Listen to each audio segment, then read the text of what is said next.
When you return to the council in the future, you will be able to propose new laws to vote upon. But for now, a special vote needs to happen. The communities of New London have to accept you as their leader. Be careful, if you fail, this will be the end of your rule. Let's get this vote started and figure out how to get the vote. Upon a quick first glance, it appears that I am despised, and the people are divided on whether I should be steward. Which is funny because I feel like I haven't really done anything controversial yet. I decided to step outside the council hall for 1 second, and it appears that the emergency shifts in the extraction district have been interrupted. This most likely means that we have run out of the materials. Yes, indeed. So that means that we will be demolishing this district, and building a new district to collect prefab materials. Luckily, I foresaw this coming, and we are prepared for this situation. They should vote me in as steward. Just for my preparation skills. Uh-oh, I spoke too soon. It seems like the generator overdrive is at a dangerous level. We should turn that off immediately. No need for people dying right before the vote. That would not go well. Hey all, I'm back from my walk. Oh look, I'm tolerated now. This is already going better than what we had before. But there is still room for improvement. Let's see what we can do. Everyone is open for negotiation. Let's start with the New Londoners, since they are mostly hesitant. I want them to vote for this law, and in exchange, I will research and hold a vote on machine-centric shifts. This would allow our workers to become less tired via using machines to do the work. We're getting better, but let's negotiate with the second hesitant group, the Frostlanders. I want them to vote for me, and in return, I will condemn the Stalwart's actions publicly. It's time to call a vote. The proposed law has been approved. Yes, we remain the steward. A steward you shall remain then. Good. There are challenges ahead. Expanding coal extraction is a great success, but the vein will only last so long. We need to explore the Frostland for a permanent source of fuel. Otherwise, the city will have no future at all. We must find more fuel. But before we do that, I have a previous obligation to fulfill, which is to condemn the Stalwarts. The Frostlanders' demands have been met. They trust us more. It's now time to fulfill our second previous obligation, which was to the New Londoners for worker shifts. They wanted machine-centric shifts. What this basically means is that machines would be taking over our people's jobs, giving them less stress and less hard work to do. It would decrease the workforce requirement, but increase squalor. I'm happy with this decision because I feel like it makes our people's lives better. And hopefully they're not worried that machines are taking over now, since we've chosen machines for their shifts and machines in the coal district, if you remember. It's very similar to our world, now that I think about it. Anywho, it looks like our Frostland team we sent to explore the foothills in our last episode has completed exploring. So let's go see what they found. Oh, they found 3 items. The first item they found is a rusted secondary engine of a dreadnought. Under its hull, they found a core that's a hard-to-find component from before the frost that we can use to power our most advanced technology. Fissures in the ice suggest the dreadnought traveled to the frozen bay a long time ago. That sounds extremely useful and rare. I say we dismantle the wreck and get those components. The second item they discovered is an old observatory. This towering structure often attracts outcasts and scavengers who would rather live together in cold isolation than follow the laws of New London. The settlement has been in decline since the collapse of the observation tower. Some may be willing to reconsider their situation and join us in the city. I say we come back for those folks later just because we might not have enough resources for them now. The third and final item they discovered was an abandoned coal mine, a mining complex inhabited by children a long time ago. Over the years, they grew older and became citizens of New London. The last miners were ordered home by the captain, but we know some of the coal remains in the shafts. The approach trail is in poor condition, but we found a warehouse of prefabs the captain intended to use to improve it. We could take them or leave them in place if we want to use the mine again. I think keeping them in place would be the better idea so that we can use the mine again to get more resources for our heat sources. Heat is the most important aspect of our community. By doing this, we'll be receiving 250 coal per week until the mines are depleted. With the 400,000 coal that's in the mine, it's going to take a while to deplete. Let's build a trail to this mine to make it safe for the miners to access it. We wouldn't be able to get it without the miners. For our next step, I'd love to explore the Frozen Bay, but we do not have enough Frostland teams at this time, which means we'll have to come back to exploring later. Please give the right of way to frost-breaking teams in transit. Oh, I see that dumb people exist in this reality too. Steward. During a routine medical examination performed by the Stalwarts, a small group of Frostlanders refused to be assessed. These checkups are relics of years past. When a cough could endanger the city, that's gone now. We've adapted, one said. No point in continuing this invasion of privacy. The Stalwarts maintain that regular physicals help ensure the safety of our workers. It's vital we monitor our citizens' health. We've had epidemics in the past. We mustn't allow another one. I am tempted to not interfere in this situation, but if I choose that, our relationship with both sub-parties is going to go down. So I'm gonna go with that we do allow mandatory checkups just for the health of our community. If we were not to maintain the health in our community, that would decrease the amount of workers we have available to do tasks, which would be essential for our community's survival. Speaking of our workforce, I noticed that it was getting very low, so I went back to the makeshift shelters outside of New London and retrieved the almost 3,000 new citizens. This increased our workforce from 199 all the way up to almost 2,000, which means we can get a lot more done.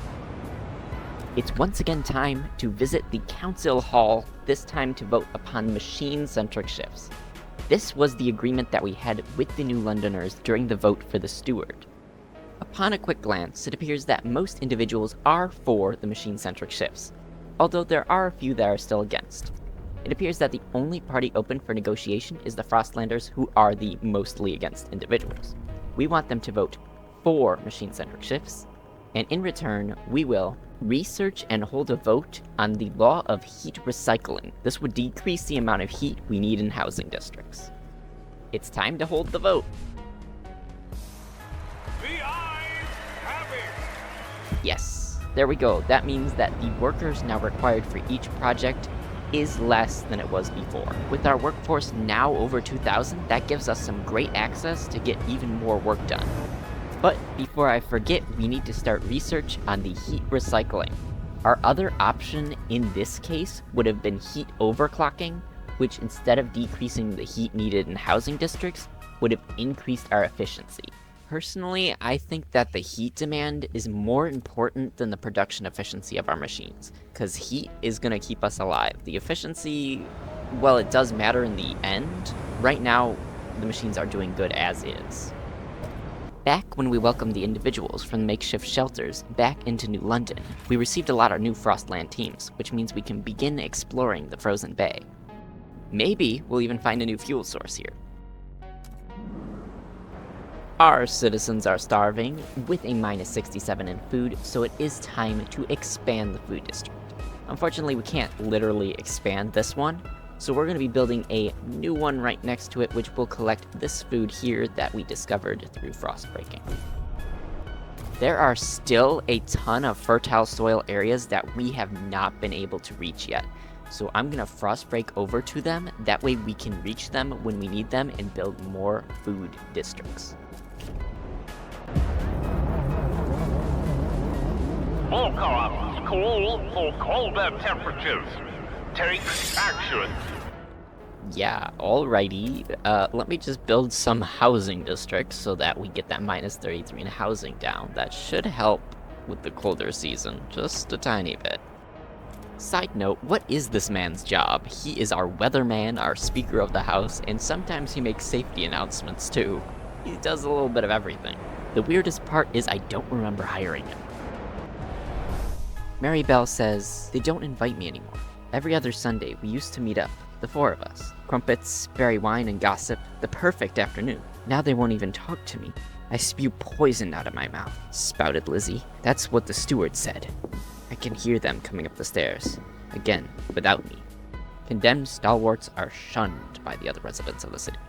That's a little sad, but I do believe that one of the stalwarts may have got rid of the captain, so I'm gonna keep them at arm's length until I know they can be trusted. The newest food district has completed building, and I'm going to immediately put that onto emergency shifts to increase our food supply. That has brought us up to a -4. And I'm also going to expand this one here to reach out to reach these other fertile soil areas to further increase our food production. Do not be alarmed by any unusual noises coming from the generator. Why? What are you doing back there? Now I'm gonna be very worried. He can't blow up the city, right? The Frostlanders' demands have been met. They are delighted I kept my word, and they now look up to me positively and consider me a leader with integrity. That's great to know. It's once again time to visit the council hall to vote on a new law. This time we'll be voting for heat recycling. This will decrease the demand for heat in the housing districts. It is a split house, so we will need to negotiate, and the only party open for negotiation are the New Londoners, who are mostly against it. So let's see if we can get them to vote for the law. In order for them to vote for the law, we are going to promise them that we will build a new blasting coal mine. This is something that we can do very easily. Let's hold the vote. The votes are in. The measure passes. This is great news for the city, because that means that the heat demand is going to be lower during the colder seasons even. The deposits are running low. Stewards, some of the coal deposits in this district will soon run out. The stalwarts and the New Londoners believe they can use explosives to access the deeper veins of coal. The Frostlanders say we should send children for the missed ore in the tighter tunnels. Some did this as kids themselves in the abandoned mine outpost, and they survived unscathed. Should we support any of these ideas to extend the deposits? Laying explosives would improve our relations with two parties and expand the coal by 10%. Meanwhile, recruiting children volunteers would expand the coal deposits by 15%. Just going off of the numbers, using the children volunteers is going to be a better option than explosives. It also seems a lot safer, since they did say that these children did this before and came out unscathed. I'm now building a new housing district to deal with our -13 in housing. It's not our biggest issue, but it will become bigger as the city grows, so I'm going to deal with it now. Now while it's little.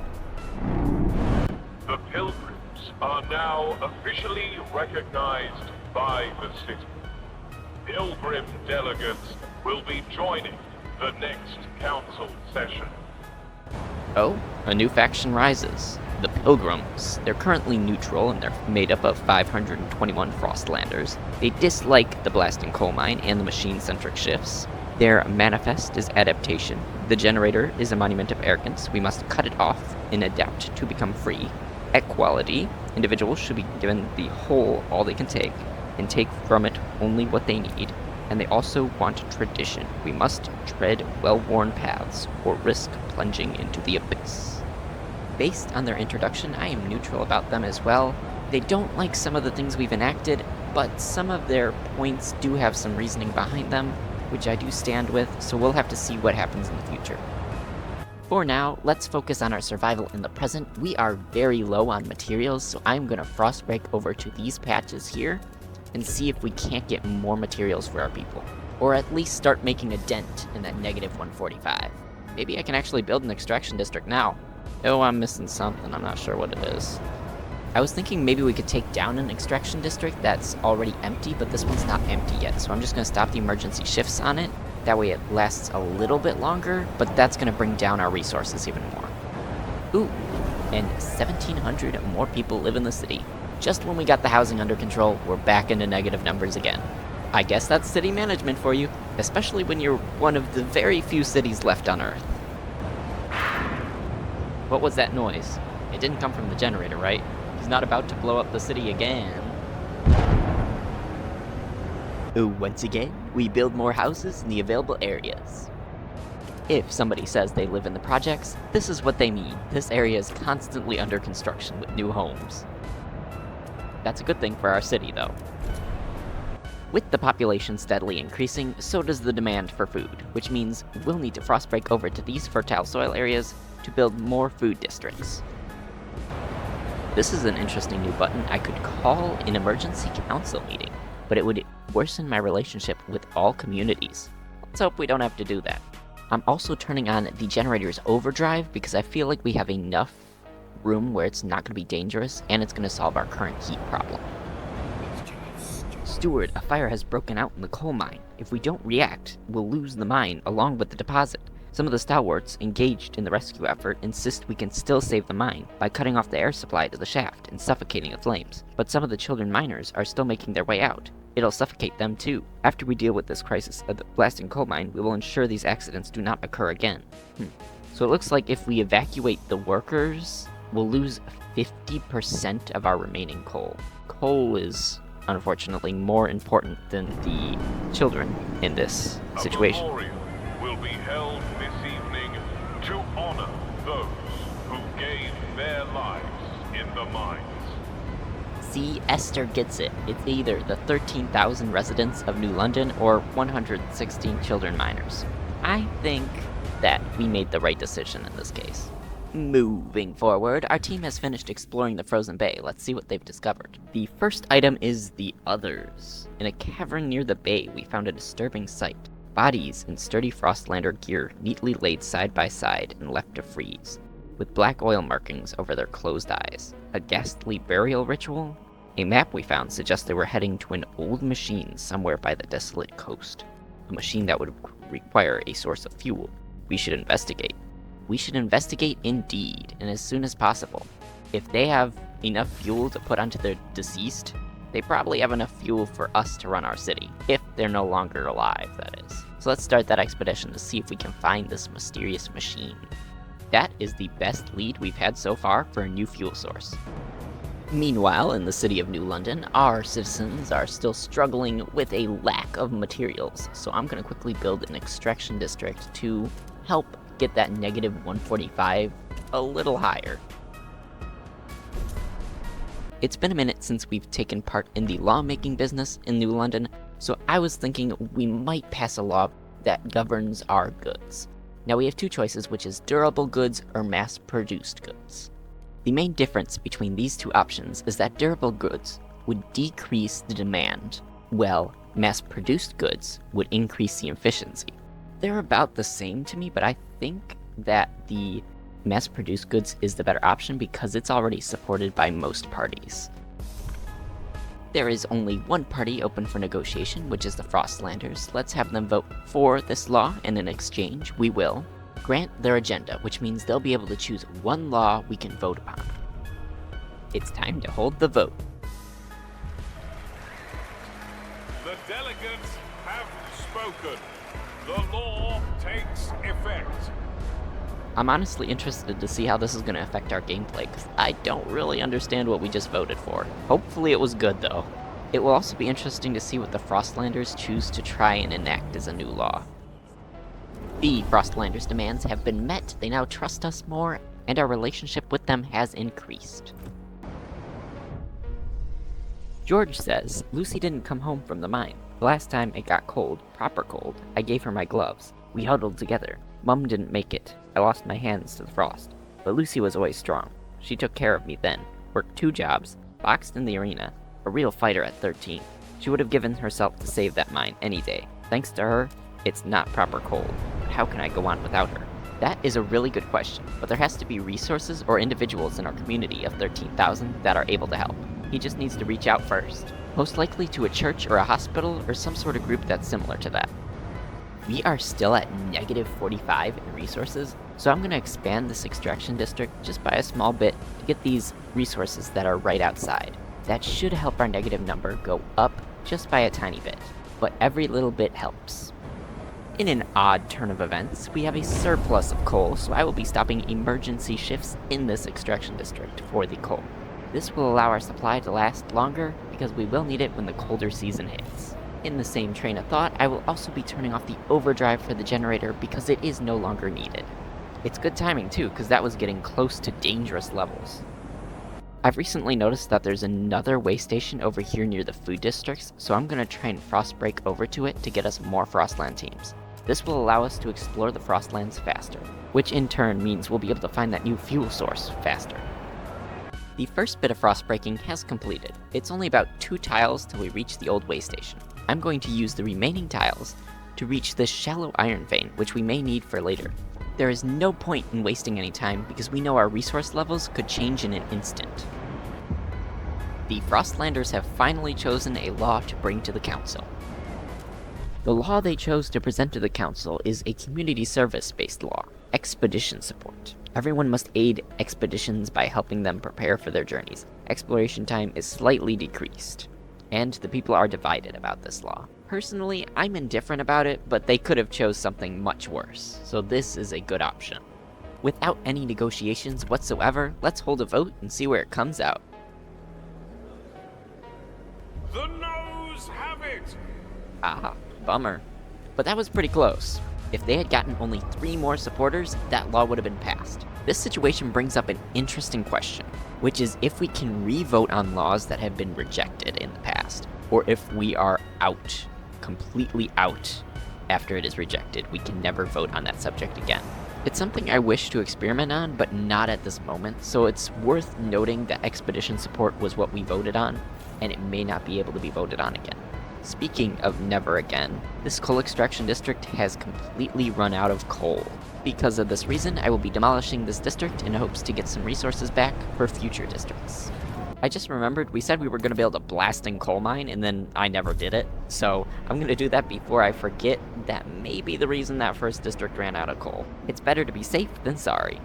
Our team has finished exploring the desolate coast where there is a possibility of something that could help the city. Let's see what they've discovered.